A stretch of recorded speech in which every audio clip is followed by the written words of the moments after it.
और माखन हैं? मैक आगे के का प्लान बा? शादी वादी कब करबा?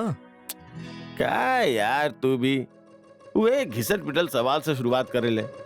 अरे हम क्या नहीं के पड़े के भाई सब झमेले में यार, हम ऐसे ही खुश बानी। और ये खुद कैसे अपन पैर पे बेड़ी लगावे? बेड़ी ना जरूरी भाग होखेला जीवन के। और कब तक अकेले रहबा? लाइफ में कोनो पार्टनर भी तो चाहिए ना। For what? हाँ? चाहत हो कि ये लोग होके जरूरी क्यों क्यों खतरी यार। But I am not interested in this. हम क्या नहीं के पड़ा सब के झमेला में यार। और वैसे ही बॉम्बे में कौन सा लड़की की कमी बा? अरे दोस्त, हर रोज नई नई लड़की मिले ले, हर रोज। हाँ। और फिर काहे कि वो एक लड़की खातिर अपन पूरा जिंदगी सड़ा लेवे? हाँ, पागल। तरह से ना बात कैली बेकार बा। कोनो और ही टॉपिक पे पहुंच जाला। अरे सच कह रहल बानी यार, सच कह रहल बानी। जिंदगी में कोनो झंझट पाले की जरूरत नहीं है। आपन जिंदगी में आपन हिसाब से जियब, मस्त रही ले, खुश रही ले, सिर्फ अपना खातिर कमाई ले और बस ऐसे ही चलत रही। हम क्या कुछ ना चाहिए। आज सुनता नहीं ऑफिस से कितना देर में आई बा? अरे आज आपके आवे में लेट हो गई। अरे सब के झेली यार। अरे हमारा निके पड़ेगी सब में। इतहार आपन विचार बा, आपन मर्जी, जैसे चाह वैसे जिया।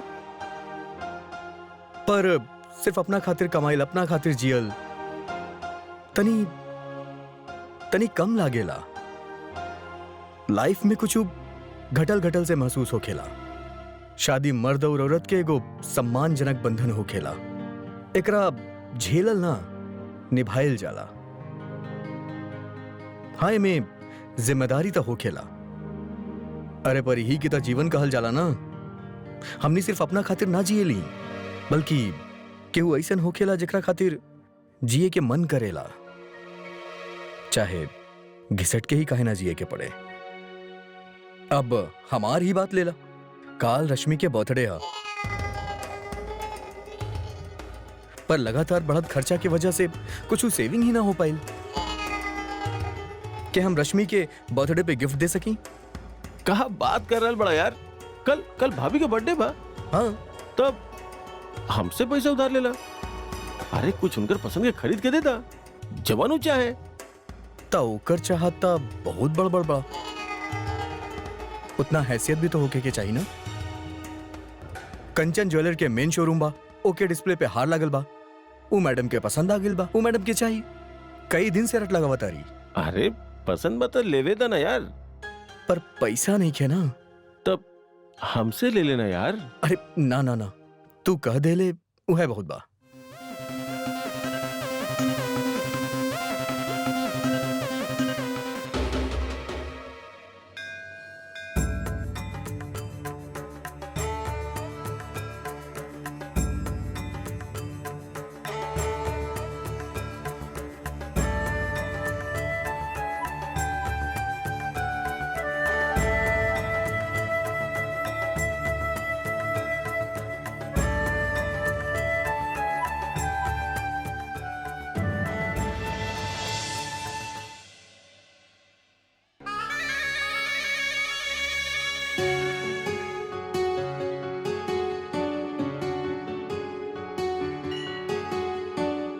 का भइल?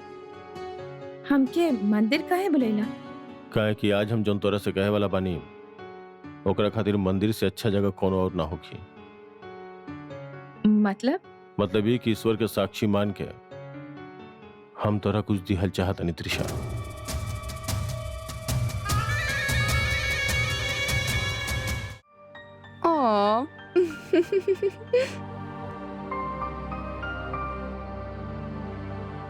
इला दादा दादी आ गई ने। ले आवा हमरा दे देख रखे। आ जा जा जा जा जा।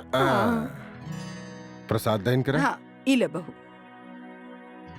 कहाँ गए रहनी पापा आप लोग? वह के खातिर गइल रहनी। वो हमने के इलाका के नेता बाड़े ना चौहान साहब, वो हवन करवले रहले और प्रसाद बंटवाले रहले। अच्छा, ये बार भी चुनाव में खड़ा हो रहल बाड़े। बड़ा अनुभवी नेता बाड़े, पर हमनी के परिवार तब हमेशा से उनकरे पार्टी के वोट देता बा। हाँ बहू, तू भी उनके ही वोट दिया। पर काहे? हमके उनके ही वोट काहे देवे चाहिए? बहू काफी सीनियर नेता बने और हमनी के हमेशा उनकरे वोट देता आइल बनी। पापा सिर्फ इहे खातिर हमनी उनकरा वोट ना दे। हमार मतलब बा कि हमके केकरा वोट देवे चाहिए ये हमार खुद के फैसला बा। हम अपन इलाका के सब उम्मीदवार के परखब देखब कि के महिला के मुद्दा के अपन चुनावी मुद्दा बना रहल बा। हम सब के पूरा जांच करके ही वोट देवे चाहिए। मतलब माँ जी, हमनी के देश में महिला के कितना समस्या बा, शिक्षा से लेके सुरक्षा और महंगाई तक। अब हमनी के इलाका से कौन से उम्मीदवार ई मुद्दा के हल ढूंढिए? बात तो हर सही बा बहू, पर हमके ये बतावा कि हमके पता कैसे चली? बस माँ जी, पावर ऑफ 49 के नंबर पे मिस्ड कॉल कर दी। वहाँ से आपके उम्मीदवार के परखे में मदद मिली। कौन कौन पहलू पे ई उम्मीदवार के जांचे के बाद ई पता चली और फिर ई पहलू पे घर परिवार वालन से मिलकर चर्चा करी। एकरा से आप ई पता कर सकेनी कि हमनी के क्षेत्र के कौन से उम्मीदवार हम औरतन के मुद्दा के अपना मुद्दा बनैले बा। अच्छा उर्मी बहू, हम समझ गल बानी कि जरूरी बात बा, पर घर के काम काज में हम इतना व्यस्त रहिले कि चर्चा के समय कहाँ बा। माँ जी, हमनी के समय निकाले के होखी। हम औरत लोग कितना बात करेनी, आटा दाल के भाव, पड़ोसी के बात तक हमनी देश और भविष्य के बात ना कर सकेनी। माँ जी, चर्चा करब जरूरी बा, ना तक कैसे हमनी सही उम्मीदवार के चुनाव कर पाई। पूरा जांच पड़ताल करके और आपन वोट आपन मर्जी से दी। हम औरत 49% वोटर बानी। हमनी के ही पावर ऑफ 49 समझे के चाहिए। सिर्फ बहू ना, बहू मत बनी। बात तो तू बिल्कुल ठीक कह रहल बड़ू बहू। हमनी के औरतन के स्थिति में सुधार लावे के ही होगी। हाँ बहू, हम भी बहुत सोच समझ के सही उम्मीदवार के ही वोट देब। हाँ का भइल? हमके मंदिर काहे बुलेला? कहे कि आज जौन हम तोरा से कहे वाला बानी ओकरा खातिर मंदिर से बेहतर कोनो और जगह नहीं है। मतलब ये कि ईश्वर के साक्षी मान के हम तोरा के कुछ दिहल चाहतानी त्रिशा। मंदिर में तो सिर्फ प्रसाद दिहल जाला। हमके प्रसाद देवे खातिर यहाँ बुलेले बाड़ा? ऐसा नहीं समझ ला। अच्छा, हमके पहले दर्शन तो करेदा।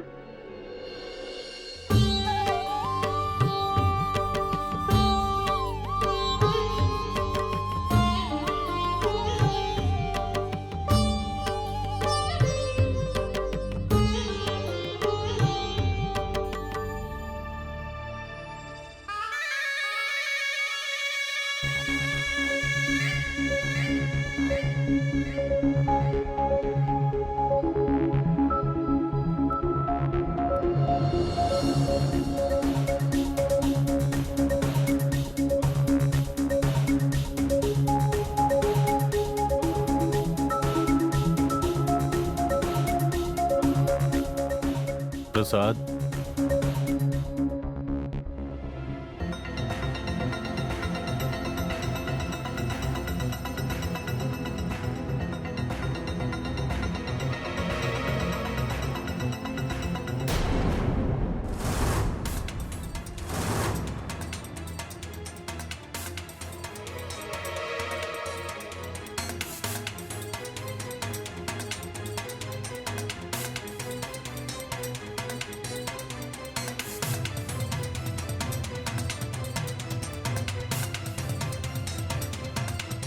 ई का बा? ये तोहरा खातिर हमार चाहत और हमार सम्मान बा त्रिशा।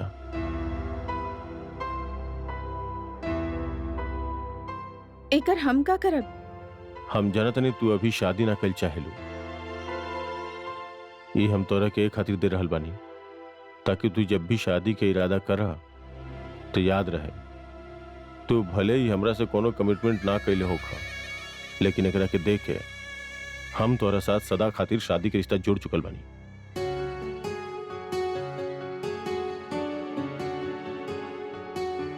समय चाहे जितना बदल जाए, जब ये तोहरा साथे रही तो हमारे प्यार के गर्माहट के महसूस कर पेबू और याद करबू कि तोहरा के कोनो प्यार करे वाला तोहार इंतजार कर रहल बा।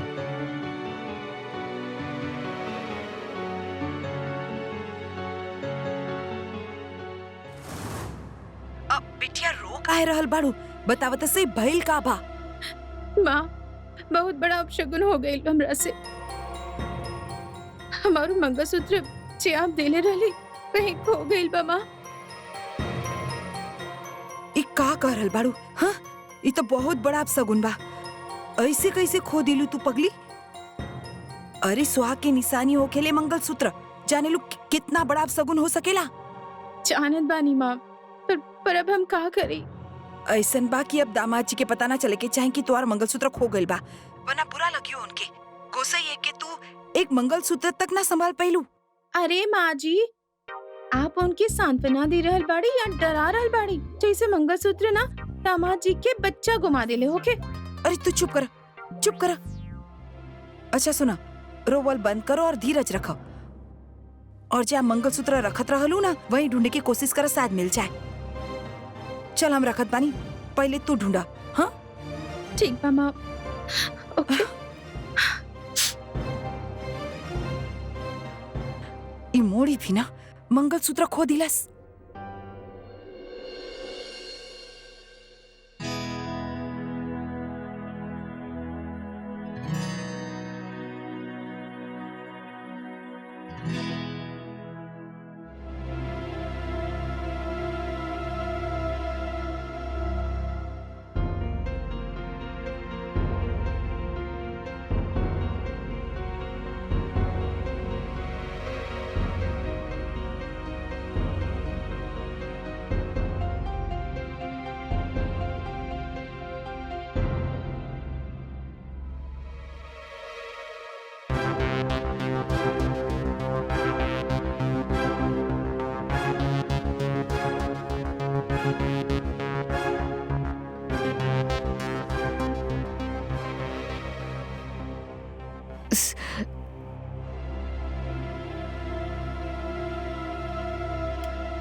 सुनी, सुनी ना सम्राट जी, सुनी ना।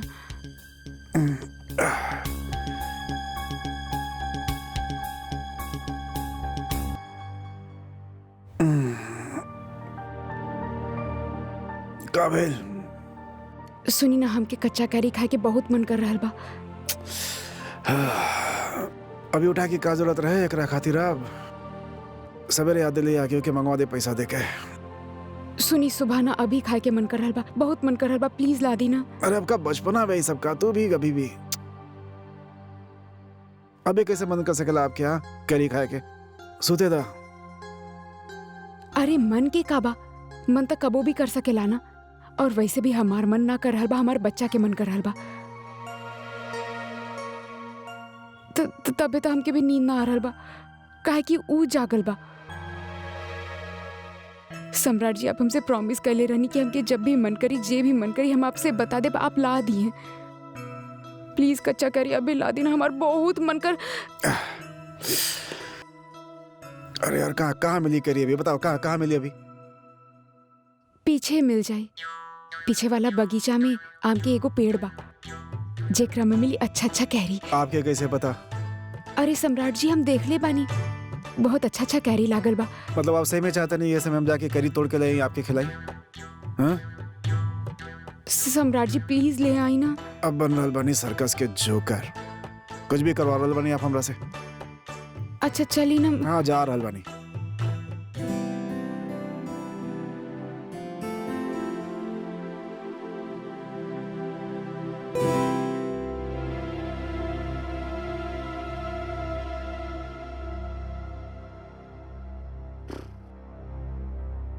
मक्ते, हट बे मक्ते, मक्ते,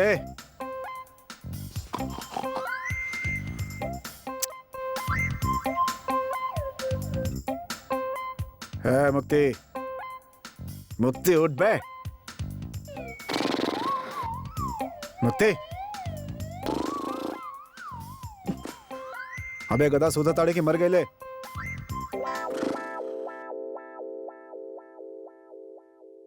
आफत बा कसम से बाप बने में भी।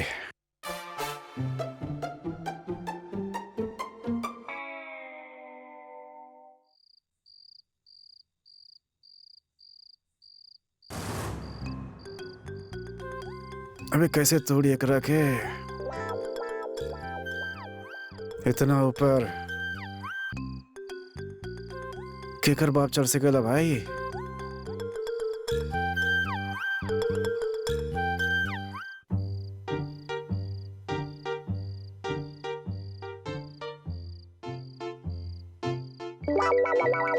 गिर गिर गिर।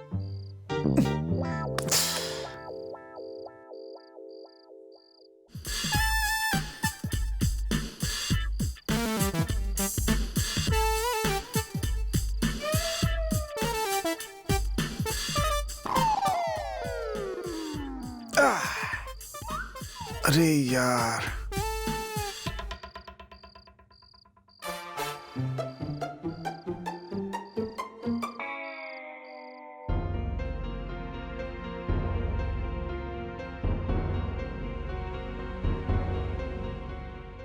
पता ना का भाई कैरी मिलल भी या ना।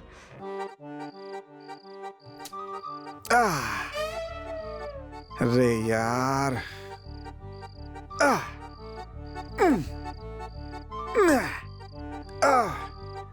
अरे यार आ जाओ ना सुते के भाई, यार आ जाओ यार।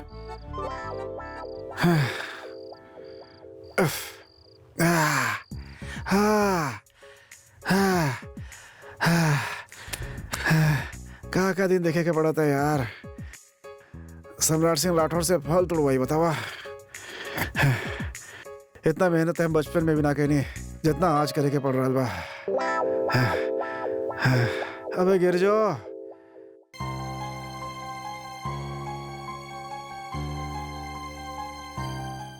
बेटा आ रहा बानी हम।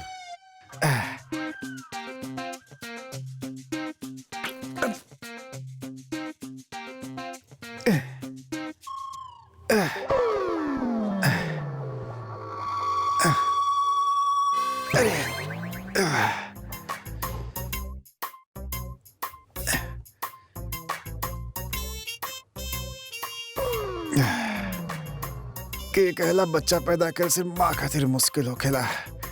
सबसे बड़ा बैंड तब बाप के बजेला जैसे हमार बच रहा है समय। मैडम तो आराम फरमा रहा लो घर पे।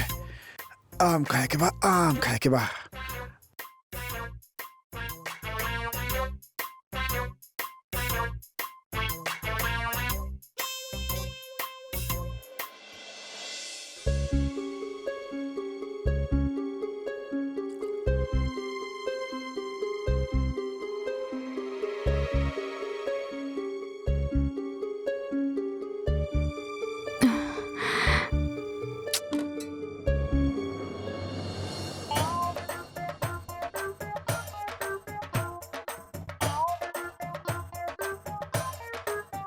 आ गई नहीं आप?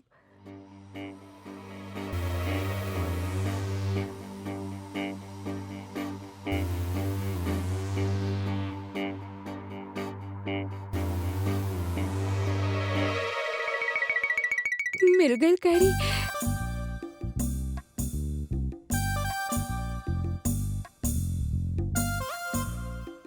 आर्मी की ट्रेनिंग इतना कठिन ना होखेला जितना आपके संभालल हो रहा बा हमरा खातिर। हाँ।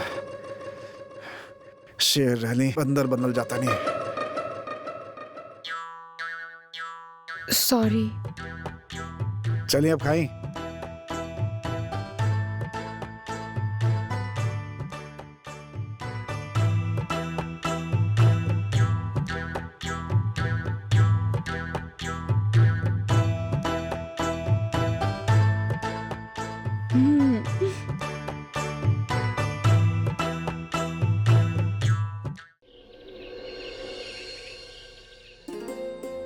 फिर का भाई?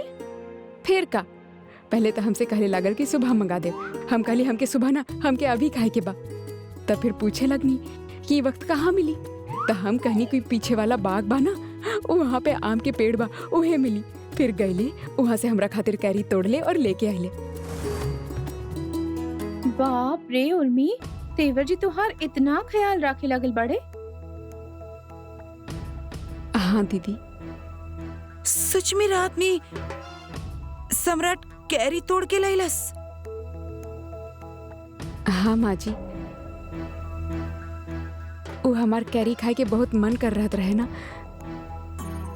फिर का सम्राट जी कैरी तोड़ के लैले, हम कैरी खाईनी, बहुत अच्छा नींद आई और फिर हम सो गईनी। मतलब सम्राट तोरा खातिर कैरी तोड़ के लाइल, उ भी आधी रात के?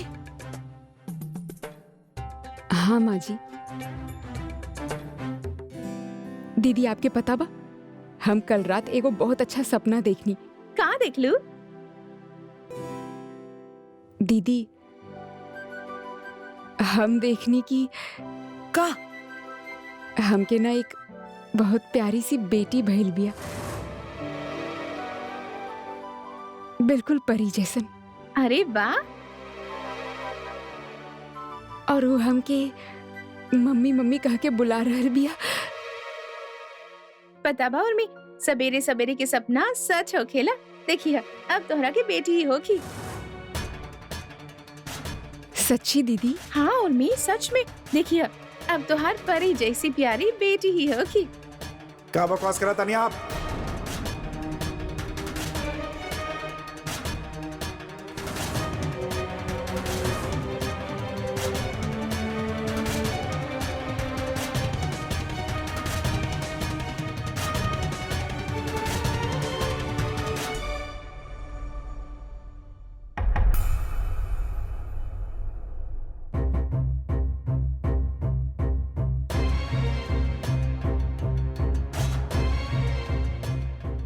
का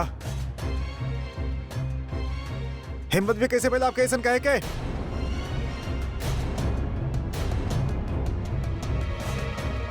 आपके बेटी भी काफी ना का घर में जन बेटी के पलटन चाहिए आपके। हाय हाय देवर जी, हमका कुछ चाहत बानी? हाँ, और आप हमरा पे काहे चढ़ल बाड़े, गुस्सा हो गए? हाँ, ई तो उर्मी के ही सपना बाना।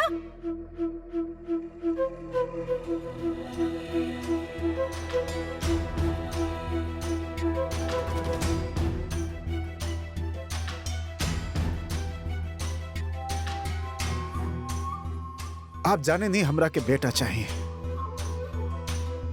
जाने नहीं ना, तो फिर आप ऐसा सपना देख भी कह लेनी।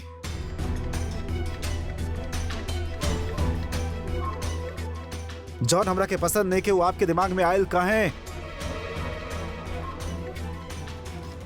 इंसान सपना के आवे से खुद के उनका देखे से कैसे रोक सकेला सम्राट जी? हम सपना ही तो देख ले बानी और उहे दीदी के बतावत रहनी। सम्राट बेटा, सच्चे तो कह रहल बिया बहू, अब सपना देखे पे केहू के बस थोड़े ना होखेला। होखेला, बिल्कुल होखेला, पूरा तरह से होखेला। और सपना आदमी हुए देखेला जो दिन भर सोचेला, मन में चाहेला। और आई एम श्योर कि आप भी आप सोच ली ना कि लड़की होगी? सोच ली कि ना सोच ली? हाँ?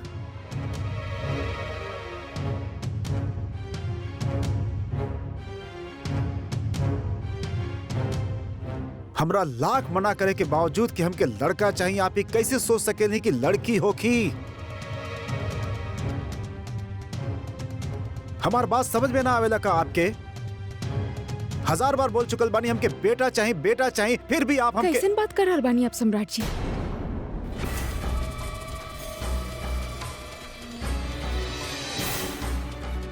बेटा बेटा बेटा आपके बेटा चाहिए कर मतलब ई ना कि केहू भी बेटी के सपना न देख सकत। सम्राट जी हम माँ बने वाला बानी, 24 घंटा बैठ के हम ई ना सोचित कि बेटा होके कि बेटी। माँ होके के नाते बेटा होके या बेटी दोनों बराबर बा हमरा खातिर, दोनों ही महत्वपूर्ण बाड़े। मान ली सम्राट जी कल के हमके बेटी हो गए तो का करिए आप? ओकरा के अपनावे से इनकार कर दिए या पाली है पोसी है ना, या फिर मार डाली है ओकरा के?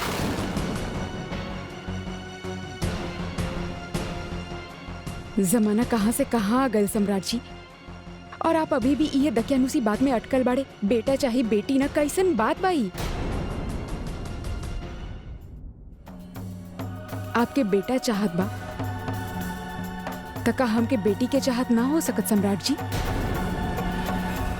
माँ होके के नाते का हम अपना बच्चा के बारे में ना सोच सकेनी? आपके तो ये सोचे के चाहिए कि भगवान के दया से हम एगो नया जिंदगी के जन्म देवे वाला बानी। फिर चाहे वो बेटा होके या बेटी, हम ओकरा के बराबर के प्यार दें, एक जैसन उत्साह के साथ दोनों के स्वागत करब। दोनों में कोनो भेद ना होके के चाहिए सम्राट जी।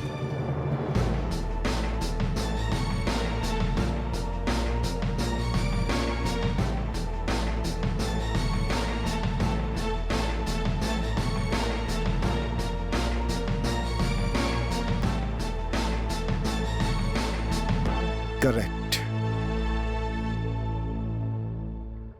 एकदम करेक्ट।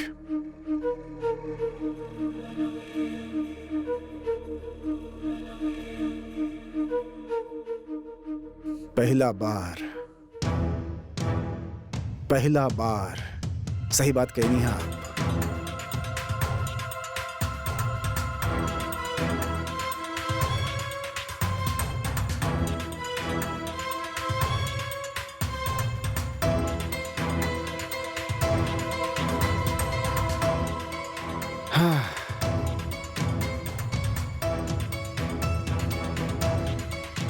आंख खोल देनी आप हमारे, जाने नहीं आप।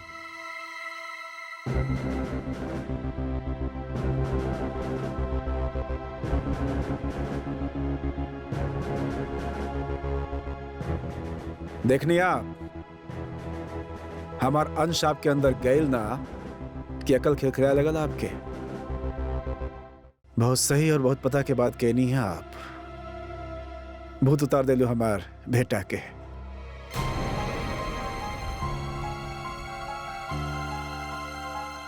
Thank you.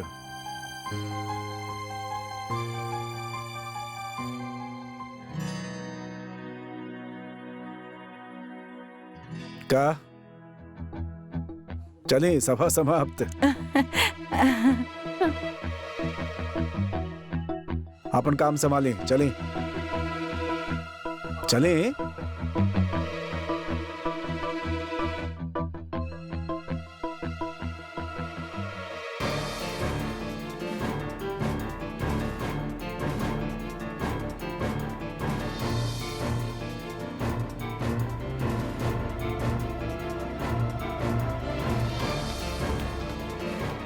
अरे आज के पेपर कहाँ हुआ पापा?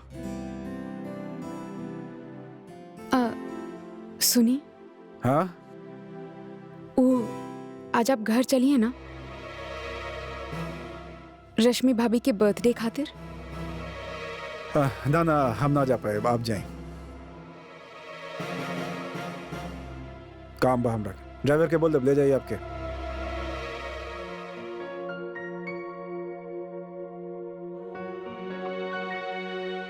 रश्मि के विश कर दिया हमरा ओर से, याद से। अरे पुरान पेपर क्या रख ले भाई यहाँ पर भाई।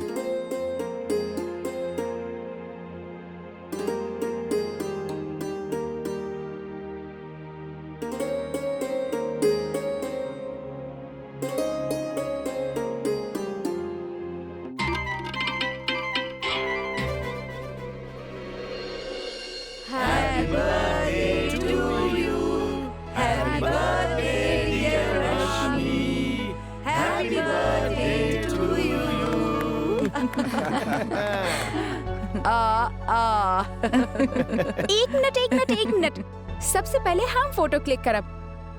भैया के खिलावा। हाँ खाई।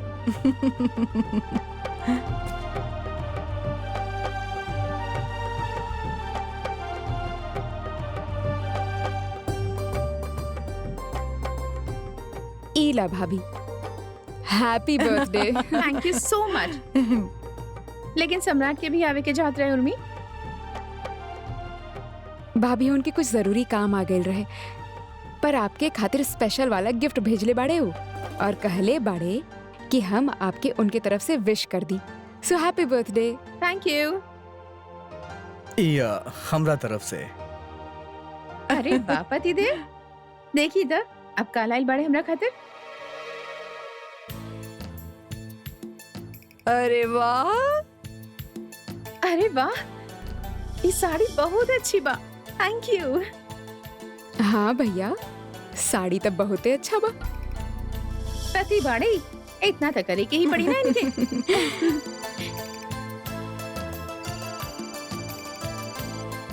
Trisha, hello hello Trisha, hello hello. भाभी एक छोटा सा गिफ्ट हमरा तरफ से, अरे खास जे आप पे जचे। थैंक यू मैक जी। पहले आप खोल के तो देखी कि आपके पसंद भी आयल की ना। हाँ, मैकू, तू काहे लाइल बड़ा तोहफा? तू तो मेहमान बड़ा ना, काहे खर्चा कैला?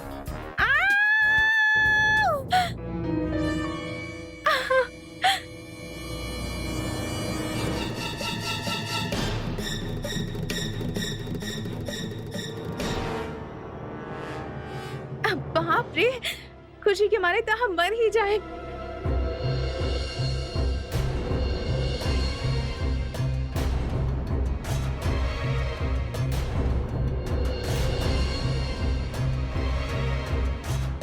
अब कैसन लगल भाभी आपके हमार गिफ्ट?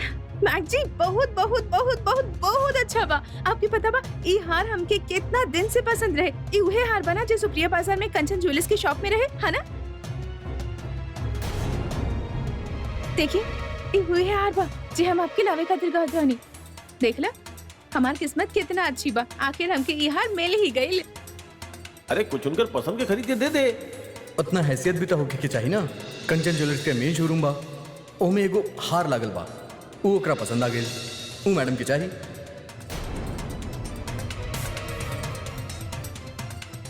हम बहुत खुश बानी आज। देखी,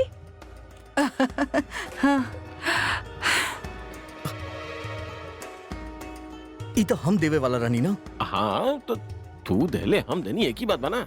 अब भाभी तो खुश बनी और तू और हम तो ये चाहिए ना। बेटा, हाँ जी, इतना महंगा तोहफा हम ना ले सकेनी। This is my love and affection all of you. और हम कौन सा ये के मेहमान बानी कौन हो? अरे हमार घर भी दबा। हाँ देखिए भाभी, आप ही चुपचाप अपना नेकलेस रख ली, हम बहुत ही मन से लायल बनी। हाँ हाँ मैक जी, अब इतना प्यार से लाइन पड़े तो हम जरूर रखब अपना पास।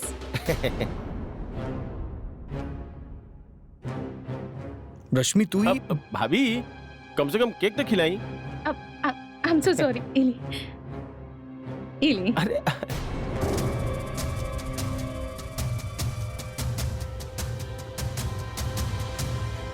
हमार ता तू सुन ले लो, अब आपन सुनावा मैडम, कैसन बाड़ो तू?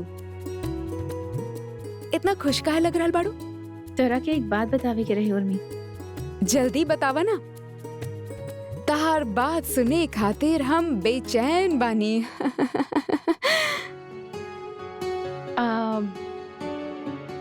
अमृत हमके मंगलसूत्र देलस और कहलस कि वो हमार इंतजार करी। का कह रहल बाड़ू त्रिशा? सच्ची? हाँ, और कहले कि हम जे करे चाहेली ओकरा में वो रोड़ा ना बनी।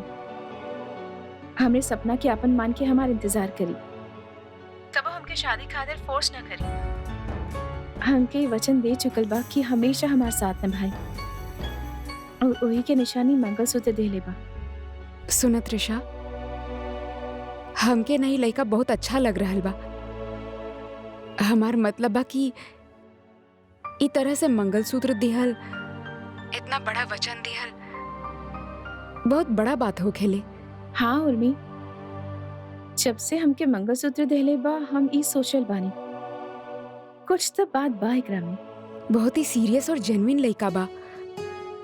त्रिशा, ओकरा के यूं ही जाए मत दिया।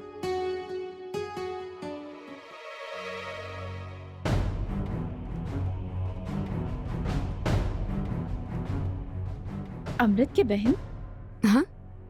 हम तोरा के बाद में फोन करत बानी। अरे त्रिशा, हम क्या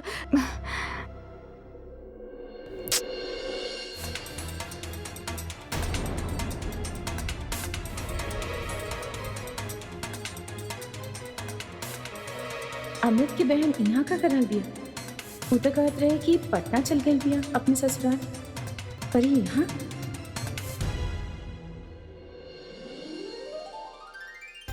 चल हमार घोड़ा तब्बक तब्बक, चल हमार घोड़ा तब्बक तब्बक, चल हमार घोड़ा तब्बक तब्बक, चल हमार घोड़ा तब्बक तब्बक।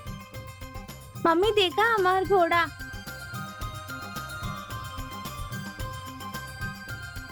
Very good. चल हमार घोड़ा तब्बक तब्बक। अरे भाई, रानी लक्ष्मीबाई के घोड़ा थक गइल बा। कुछ चना घास खाए के मिली का? ना ना ना मिली। तो चला भूखा घोड़ा के सवारी ही करा। चल हमार घोड़ा तब्बक तब्बक, चल हमार घोड़ा तब्बक घर में तब्बक। हमके लगा था गुड़िया पट्टी कर दे ले बिया। का हमार गुड़िया रानी पॉटी कर दी ले बाड़ी?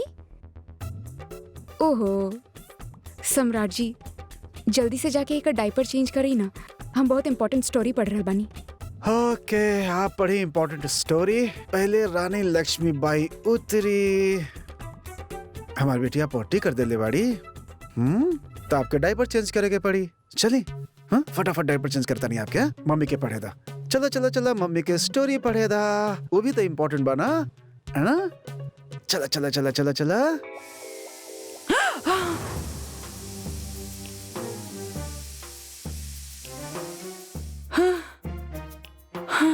अब ये तो सपना रहे। हाय, हम तो डर ही गईली।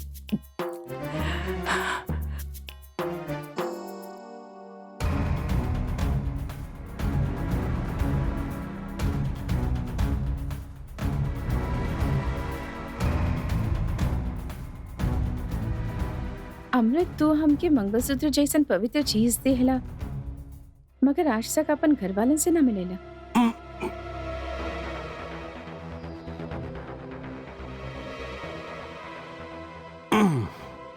कैसे मिले थी? हम तोरा से कहले रहनी ना, हमार मम्मी पापा यहाँ ना रहेले। और कौन सा बड़ बात बा त्रिशा, मिला देव। आज ना तो कल तोरा के उनकरा से मिलवा ही देव। हाँ, मगर अपन वहीं से तो मिला सकेला ना। अब वो तो यहाँ बा ना ना, वो दिन बतौले तो रहनी तोरा के, भूल गेलू?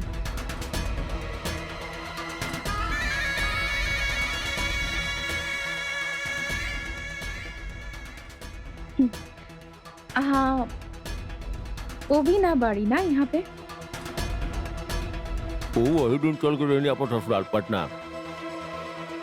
तू ओकरा के देखले रहलू ना वो दिन। जैसे ही वो आ जाए ना, ओकरा के सबसे पहले हम तोरा से मिलवाई। बस हो गए भैया।